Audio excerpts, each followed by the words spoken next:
Labas. Šiandien aš savo rankose turiu LS2 MX700 šalmą ir patikrinsiu jo stiprumą. Kas svarbu renkantis šalmą?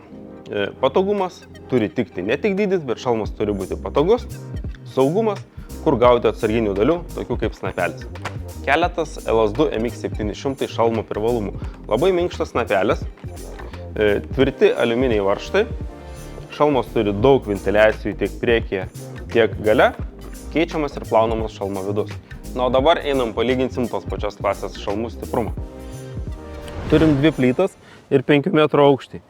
Abi plytas paleisim iš šalmo ir pažiūrėsim, ar jas atlaikys.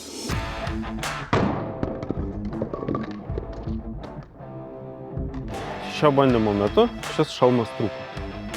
Dabar pabandom kitą šalmą, LS2 MX700.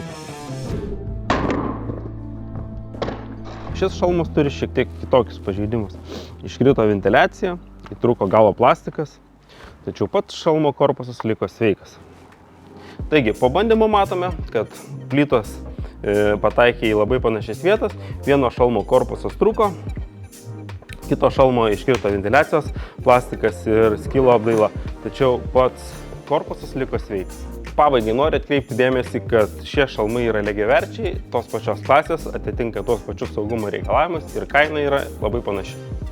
Taigi renkantis, siūlau rimtai apsvarstyti saugumą ir rinktis LS2 šalmus.